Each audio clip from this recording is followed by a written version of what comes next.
Hi, my name is Jeff. Welcome to the podcast. And our guest today is Professor Yosef Garfinkel. Yossi is the head of the Institute of Archaeology at Hebrew University and holds the Yigael Yadin Chair in Archaeology of Israel. From 2007 to 2013, he conducted excavations at Khirbet Qeiyafa and discovered a fortress there which dates to the time of the biblical King David. There his excavations unearthed an inscription which is possibly the earliest Hebrew inscription known. Professor Yossi is now part of a team of archaeologists who have been excavating Khirbet al-Rai since 2015, a site he now believes is the biblical city of Ziklag. And Yossi, welcome today, and thank you for taking the time to be with us on the podcast. It's my pleasure. I want to. It's certainly our pleasure to have you as well, and to be able to connect with you again. We did interview you at Khirbet Qeiyafa back a couple of years ago, and that was just a great experience. And we want to talk today, though, about this find, and you're going to tell us a little bit more about why you believe this is Ziklag and so on. But for those of you who don't remember Ziklag from the biblical account, we go to the time of King David when he's fleeing from King Saul, and Saul is threatening his life. And so David seeks asylum with the king of Gat, King Achish. And Achish gave Ziklag to the future King David, and David built up his resources, and from there he would go out and raid various areas with his band of men. And of course, there's a famous story about when David and his men were out, and those who were left behind, the wives and the children, the Amalekites came and took them, and David and his men came back to find Ziklag burned. And so that gives us a little bit of biblical background. Of course, David went with his troops and was able to recover all of what was lost in the city of Ziklag, and that's sort of a snapshot of what we read in the scripture. But when we think about the biblical history, we do know that over the years there have been other places identified as biblical Ziklag. I want to know from you, Yossi, what first drew your attention to this site of Khirbet al-Rai, and why do you think it's a possible location for Ziklag? Okay, you should know that we have in Israel about 30,000 archaeological sites, and less than 10% of them has been excavated so far. So there is still 10,000 of sites all over, and who knows what is still hiding in under the soil. One of the methods for knowing something about a site before you're excavating it is to do a survey. Archaeological survey, we're going over the site and we're looking at the pottery sherd, sometimes coins or other objects that are on the surface. And according to this object, we can predict what periods are buried inside the archaeological site. And my partner at Khirbet Qeiyafa, Sar Ganor, made a survey in this site. The site is called Khirbet al-Rai, which means the ruins of the shepherds. Ro'eh is a shepherd in Arabic and also in Hebrew. So it's the ruins of the shepherd. And when he made this survey, he noticed on the surface of the site pottery, the same pottery that we discovered at Khirbet Qeiyafa at the city from the time of David. And if you have the same pottery in two different places, it means that both places were occupied in the same period.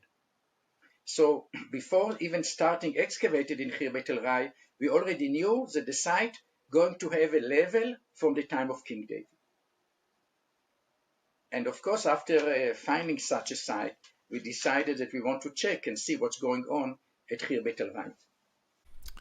Okay, so how many other sites are there in Israel that have been posited as Ziklag? A year ago, there were 11 earlier suggestions. Now you can ask me, so you are the 12th suggestion, why you are better than all the others? Well, so I'm asking, why is this site better than all the others? So the question is how to deal with such a problem. Okay, we have the biblical tradition telling us about a place called Ziklag, and it was belonged to the Philistine king of Gath, and then it was given to David. There's another tradition that once David became a king, Ziklag became an inherited part of the king of Judah. Okay, so now what can we do from this information about the location of Ziklag? So I propose three different criteria. One is the name, second is the history, and third is geography. Now the name. You know, Ziklag is not a Semitic name. So it's a name given to the place by the Philistines because it's Indo-European name. And you have linguistics who dealing with the ancient Mycenaean language, early Greek, they're trying to identify the meaning of the name Ziklag. There's even an article that suggests that the name Ziklag means the place with the white cliffs. This is in ancient Greek. So it's not a Semitic name. But you know, the Philistine didn't change the name of places. Ashkelon, still Canaanite Ashkelon was still Ashkelon of the Philistines, and Gaza, and Ashdod, and Ekron, and Gath.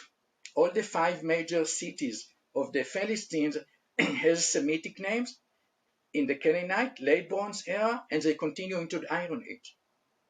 So how come a place has how come we have a place which has a Philistine name? The conclusion that it was probably built by the Philistines.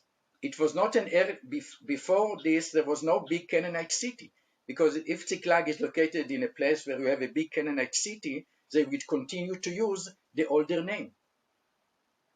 That means that for a site to be Ziklag, it shouldn't have a meaningful Canaanite settlement. Okay, and this was about the name. The second criteria is the history. We are told that Ziklag was a Philistine or under Philistine hegemony, so that's the 12th and 11th centuries BC. And then if David settled in, you should have a level from the time of King David. If you have a site which has no Philistine present or no 11th, 12th century present, or it doesn't have occupation in the time of David, it cannot be Ziklag. Okay, so this is about the history of the place. And the third aspect is the geography. Since Ziklag belonged to Gath, it cannot be near Gaza. It should be near Gath. And then we have the traditions that Ziklag became part of the inheritance land of the kings of Judah, which means that it has to be close to Judah. It's in the eastern side of the coastal plain or the Shfela. It cannot be very far away in the Negev. It cannot be far away to the west.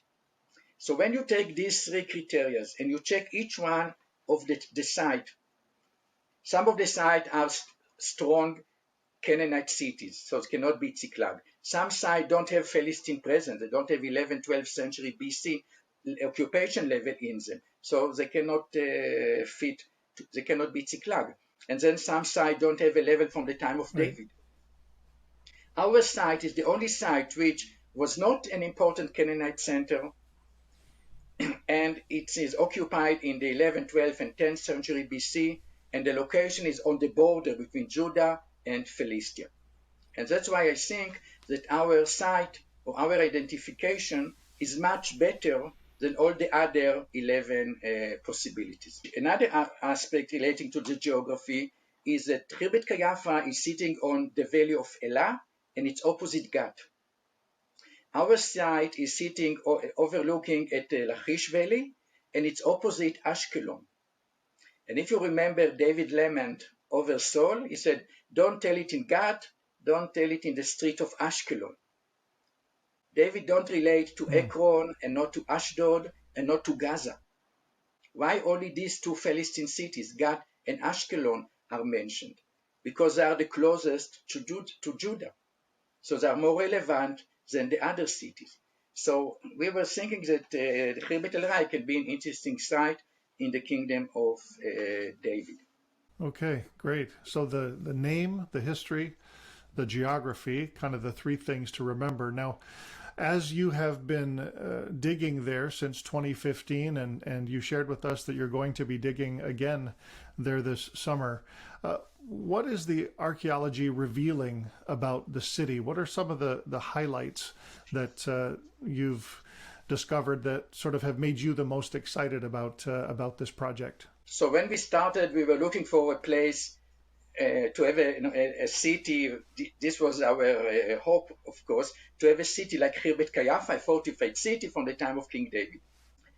And from the surface, we have pottery from the time of David, but we didn't discover pottery from the time of the Philistines.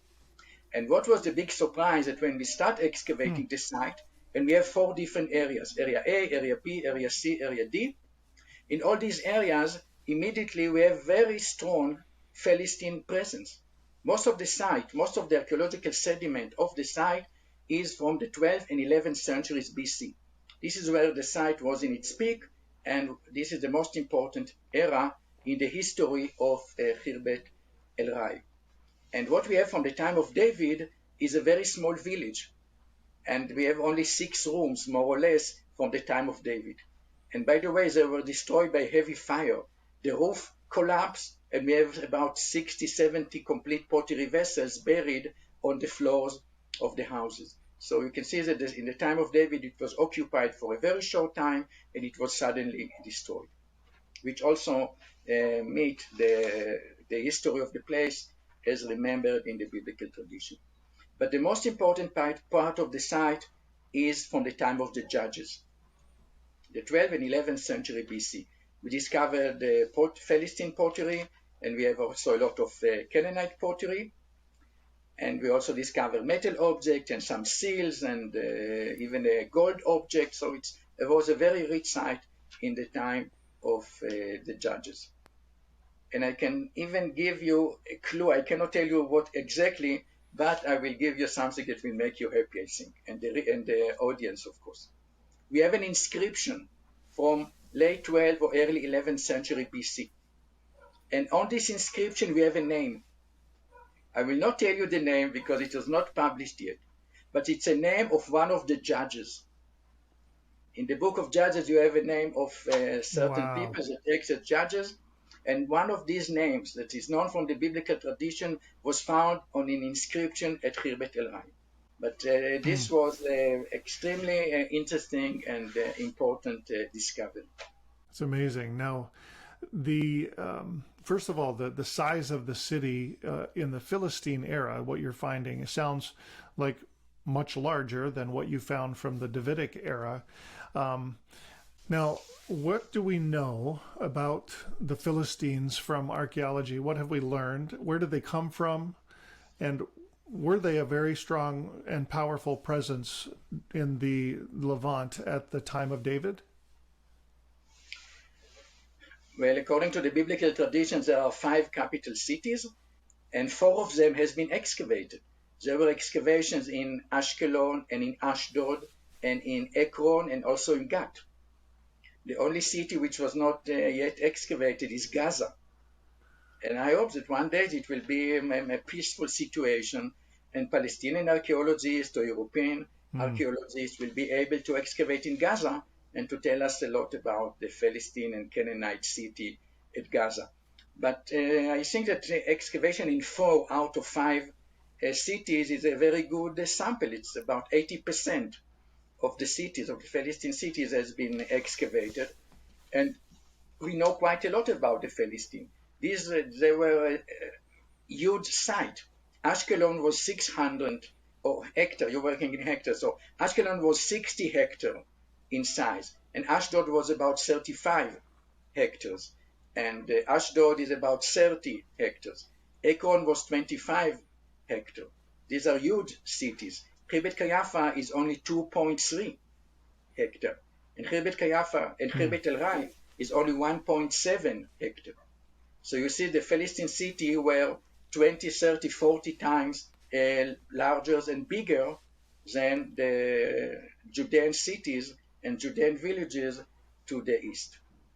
So then archaeology really does confirm what we know from the Bible about the Philistines, confirms that they were a force in the area, that they were powerful people, and this really was a significant sort of enemy of the kingdom of Israel at that time. Yes, in the 11th and 12th and 11th centuries BC, the Israelites were living in small villages. Archaeologists discovered about 400 small villages in the hill country, from Beersheba Valley to the hill country and also in Galilee. And this site is 0.1 hectare in size or 0.2 hectare in size. So while the Philistines lived in the coastal plain with huge cities, and there were urban society and hierarchy with kings and nobles and probably slaves. I mean, it's a whole hierarchy. The Israelites were a small tribal communities. People lived in extended families. A village which is only 0.1 hectare, what do you have there? 10 houses.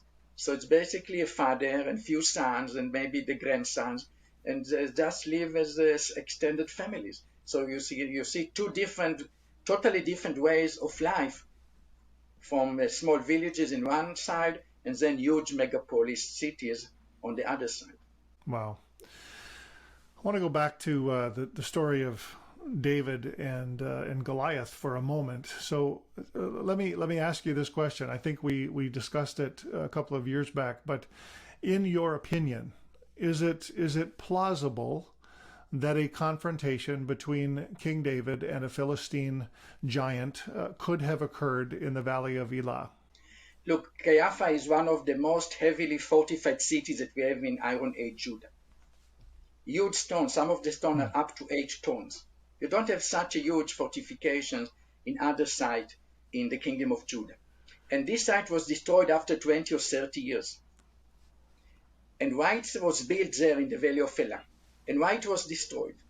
Certainly we are not talking about the era of peace. So I think that it was built by the kingdom of Judah to protect the entrance into the kingdom from Philistine invasions.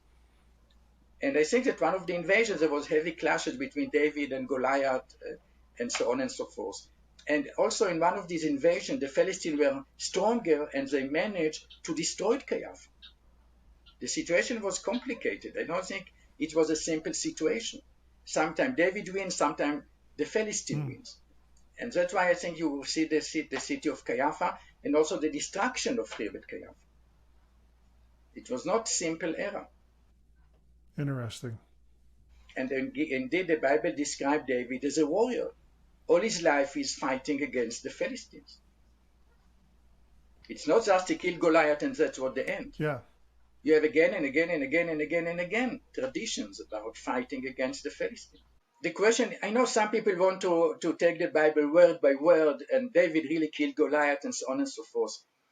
And this is even possible. But from scientific point of view, we cannot find one person. I think that this is the way I see it, at least. When I'm investigating processes. I cannot find one person. I cannot find one event. But there is a process. And what is the process? The process that you have the Judean in the hill country, you have the Philistine, and you have constant fighting for about 400 years. And Khirbet Qeiyafa shows you that here in the border, there were indeed fighting and building fortresses and destructions in this time. This is one aspect. And the other aspect is that you have a tribal community. We talked about the small villages in the hill country. And what the Bible tells you is that after the time of the judges, when you have a kingdom, there was a transition from a tribal community into urban community. And the big debate with the minimalists is when this process took place. If it took place at 1000 BC, so it's like the biblical tradition. But if it took place after 100 years, 200 years, even 300 years, so it doesn't match with the biblical tradition. And what I see in Khirbet Qeiyafa is that we have urbanism and writing and administration and a lot of metal object and imported object, and we have a prosperity in the time of David at 1000 BC. This is the important thing of Khirbet Qeiyafa. It's indicating that the process of urbanism and the transition from a tribal community into a state and urban community took place in the time of David. Amazing. Well, that's really, I think, helpful even for people who are listening and trying to think about how archaeology and the Bible connect. And I know that's what's so exciting for us as we come to the land of Israel, is to be able to see how the story of the Bible can be shored up by actual archaeological discovery. You know, I think it's interesting that because of all of the infighting between the Philistines and the Israelites, that the story around Ziklag, this place that you are excavating now, the story around Ziklag is a story from a period where David actually makes an alliance with the king of Gat, with a Philistine king, and for a time at least, is allowed to operate from there. And am I remembering that correctly? Yes, sure. This is when they fought against Saul on the Gilboa. David joined the people of Gad. Yeah. But then the other Philistine cities didn't want him, and he went back to Ziklag. Yes. Yes. Right. Right. Very, very fascinating. And thank you for sharing with us about this excavation. Now, you are going to be excavating again this summer, and tell us, what is it you're hoping to find? What are the areas that you're going to be focusing on in the dig this year? We want to have a better understanding of the 12th and 11th centuries BC. On top of the site, in the best location, we discovered monumental architecture from the 12th and 11th century BC. So we want to continue excavating this monumental building and to have better understanding on what's going on there in the time of the judges. About David, we already excavated the small area which was occupied in the time of David. So I don't think we're going to find more of the early 10th century BC. But there is another part of the site where we found a corner of a very massive building from the 7th century BC. And this might be a fortress from a much later time, from the 7th and 6th century BC, that guarded the western part of the kingdom of Judah. We discovered an inscription near this location, and it was already published, so I can tell you about this inscription. It has the name Kittim on it. Now, what is Kittim? Kittim are people who came from Cyprus, from the city of Kition, and there were soldiers that were hired sometimes by Mesopotamian kings, sometimes by Egyptian kings, but also by the Judean kings to protect and to help the Judean army.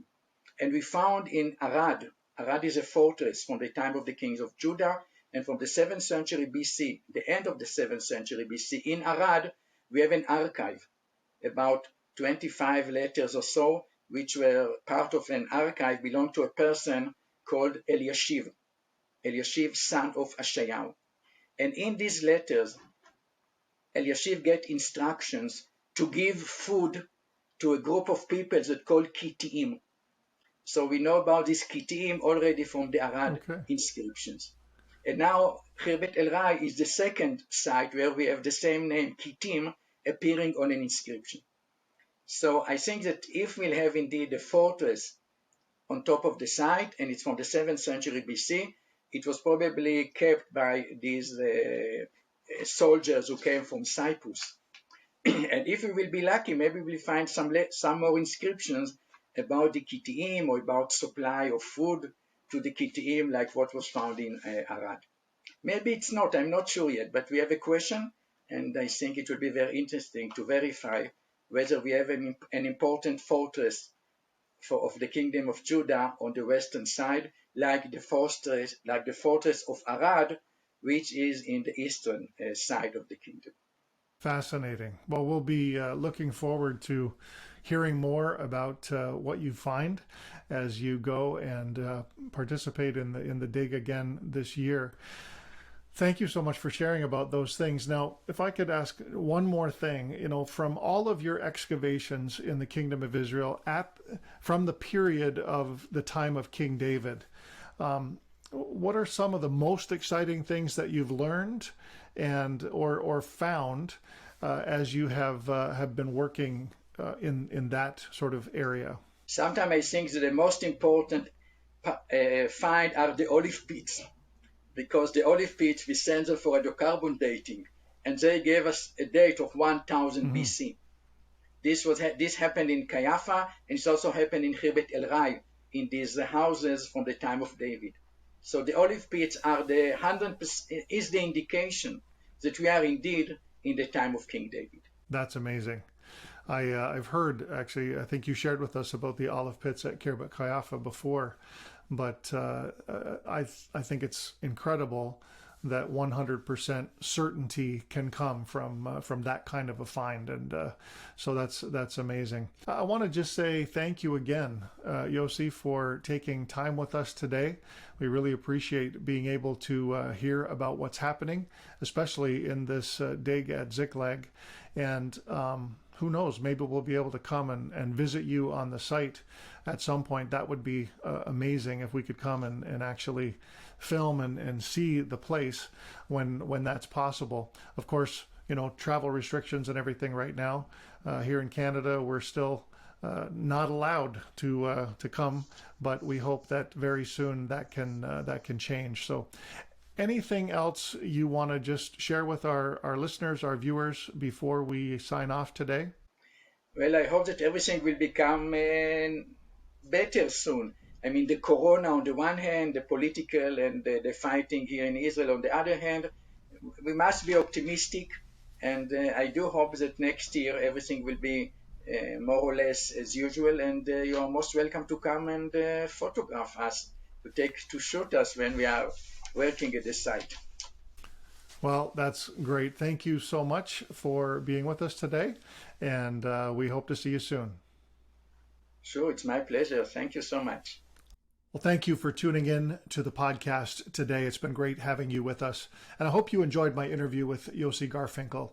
We are always so thrilled when we can bring you this caliber of guest. He is a well-respected, well-known archaeologist and just outstanding in his field, and we are really thrilled to be able to share with you this incredible connection between the biblical record of the story of Ziklag and the archaeology of today. And we're looking forward to some exciting news out of those finds, even as they continue to work on that site.